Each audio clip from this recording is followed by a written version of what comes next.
আরে হাসিনা বুবু, কি রান্না করছো তুমি? কি রান্না করছো? আরে এ তো মনে হচ্ছে আলু রান্না করছো তুমি। আরে হাসিনা বুবু, আলু খেয়ে খেয়ে আলু খেয়ে খেয়ে আমার সুগার হয়ে গেল। ডাক্তারে মানা করেছে আমাকে আলু খেতে। এই দেখো আমি একদম নতুন কাঁঠাল পেড়ে নিয়ে এসেছি গাছ থেকে, অনেক কষ্ট করে পেড়ে নিয়ে এসেছি। তুমি আলু টালু ফেলে দাও আর কাঁঠাল রান্না করো, আমি আলু খাবো না আজকে। আরে মোদিজি, আরে কেমন কথা বলছো তুমি? কেমন কথা বলছো? আমার অর্ধেক রান্না হয়ে গেছে, এখন বলছো তুমি কাঁঠাল রান্না করো। তুমি কাঁঠাল রেখে দাও, কালকে কাঁঠাল রান্না করব। আরে কাঁঠাল তো তুমি 2 দিন আগেই খেলে, তোমার কাঁঠাল এতই পছন্দ, হ্যাঁ এতই পছন্দ, আমি আজকে রান্না করতে পারবো না। আমার এই আলুই কষ্ট করে রান্না হলো আজকে।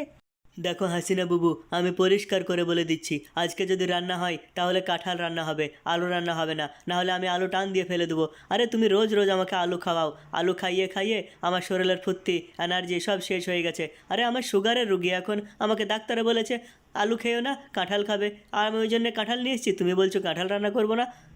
দেখো মোদিজি, তুমি আমাকে লেকচার দিও না, বুঝতে পেরেছো?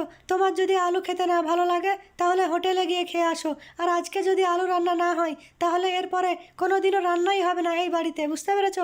তোমার যেখানে ভালো লাগবে সেখানে গিয়ে তুমি খাও। কাঁঠাল তো আজকে রান্না হবে না। হ্যাঁ হ্যাঁ, আমি তো আলু রান্না করে ফেলেছি, আর তুমি বলছো কাঁঠাল রান্না করো। কাঁঠাল রান্না হবে না এই বাড়িতে।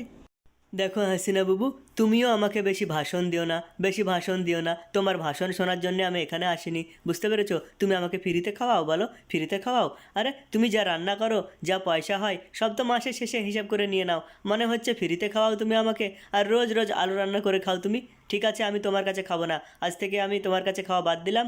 আমি মমতা দিদির কাছে খাবো। আর ভাই যারা ভিডিও দেখছে লাইক করো, শেয়ার করো, অ্যান্ড চ্যানেল সাবস্ক্রাইব